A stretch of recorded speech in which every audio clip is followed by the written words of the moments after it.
So today we're really digging into Atomic Habits by James Clear. It's a really well-known book, super practical, all about making changes that actually stick. Mm. And just so you know, we're working from a great, really comprehensive review and summary, so you get all the core stuff right here. Yeah, highlights. Our goal, basically, is to give you a clear, kind of science-backed system, for building those good habits and maybe more importantly, getting rid of the bad ones. Right. And Clear's main idea, it's actually pretty simple but powerful. Mm. Big changes don't usually come from huge efforts. They come from tiny, consistent improvements. He calls them atomic habits. Atomic, yeah. Small but mighty when they add up. Exactly. They seem tiny day to day, but you repeat them. Massive results over time. It's that compounding effect, which is just so key. Claire really turns things on their head a bit because the main message, and it's almost like counterintuitive, is you do not rise to the level of your goals, you fall to the level of your systems. So this deep dive, it's not really just about setting big goals and, hoping. It's about understanding how to actually build and change the systems behind what you do every day. That's where the real change happens, often quietly. That makes so much sense, the goals versus systems thing, because we're always told, focus on the goal. Dream big. Right, the outcome. Yeah, but goals are really just for direction, aren't they? Mm-hmm. The source points out it's the systems you use consistently that actually get you there. Like the example, your goal might be lose 10 kilograms. Okay, clear goal. But the system, that's the daily exercise, the healthier eating choices, that's the doing. Exactly. And Clear hits this hard with that quote, "Winners and losers have the same goals. It's the system that makes the difference." Wow. Which is fascinating, right? It shifts your focus completely. It's not about wishing for the finish line. It's about designing the daily path that gets you there almost automatically. It pushes you to ask, what's the small thing I do today that makes me the person who achieves that? Okay, so process over just the outcome. Got it. No. But then he goes deeper, right? Connecting habits to identity. Can you unpack that feedback loop of identity? Yeah, absolutely. So first, there's the basic habit loop he outlines. You've got a cue, that's the trigger, then the craving, the desire behind it, then the response, the actual habit, and finally, the reward, the satisfaction. Cue, craving, response, reward. Okay. Understanding that loop is useful, definitely. But the really big insight, the thing that Atomic Habits really nails, is that lasting change comes from changing your identity. How so? It's about who you believe you are, not just what you do. So the language shifts. Instead of saying, I want to run, you start thinking and saying, I am a runner. The goal isn't just read a book, it's become a reader. It changes how you approach the action. It feels less like forcing yourself and more like just being yourself. Because your actions line up with who you see yourself as. That identity shift feels huge, like a major aha moment.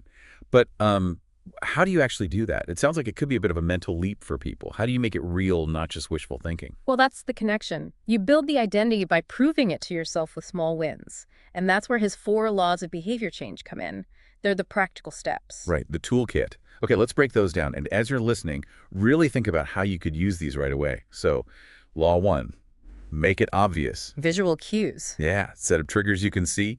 Want to drink more water? Put a water bottle right on your desk.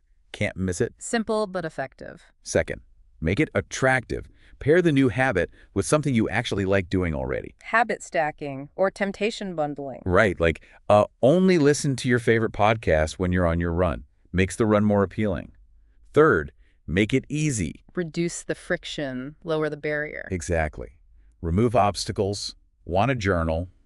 Keep the notebook and pen right by your bed or your coffee maker. Super easy to grab. No excuses. And finally, Law 4.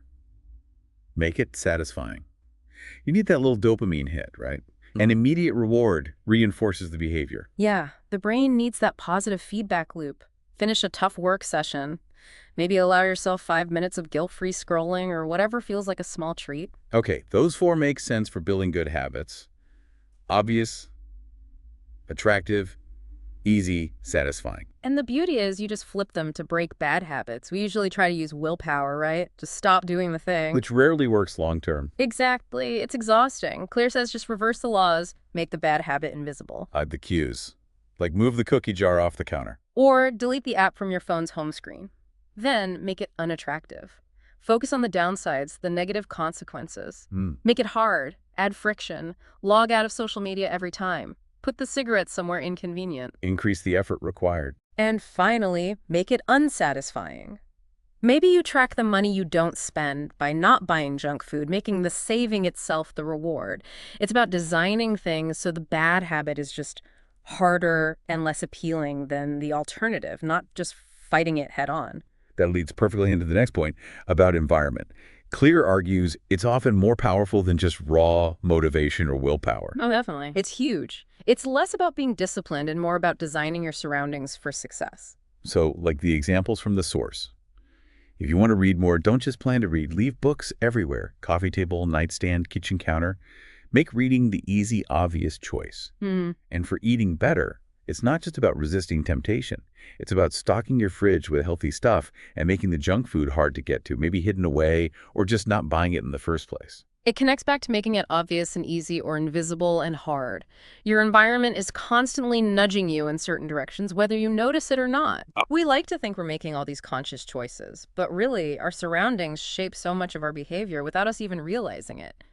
Setting up your environment is like programming yourself for success passively. You're not fighting yourself all the time. Okay, so we've got systems, identity, the 4 laws, environment.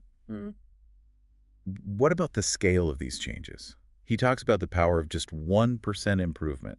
Sounds tiny. It does sound tiny, doesn't it? But this is where the compounding idea really shines. Right. Clear does the math. Get just 1% better each day, and in a year, you're not 365% better, you're actually 37 times better. It compounds, like interest in a bank account. Wow, 37 times. That's huge. It really puts it in perspective. Success isn't usually about one giant leap. It's the result of all these tiny, almost unnoticeable steps just repeated consistently, day after day. Like learning an instrument or a language, you don't notice much day to day, then suddenly things click because all those tiny efforts built up. it's a really encouraging way to think about progress. It is, but there's a crucial warning attached to it as well. The flip side. Exactly. Small bad habits compound too.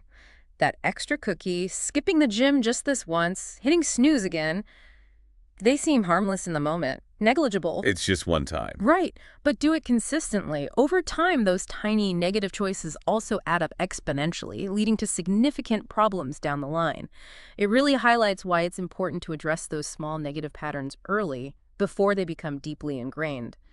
Because they grow, just like the good ones. So it works both ways. Makes sense. Yeah. Okay, let's try and pull this all together. What's the absolute core takeaway from Clear here? Well, I think the key insight, really, is that genuine, lasting change doesn't come from some big, dramatic moment of inspiration. It comes from small wins, tiny habits, done over and over. Atomic habits. Exactly. And crucially, those small wins need to be tied back to a shift in your identity. You're not just doing things, you're becoming someone.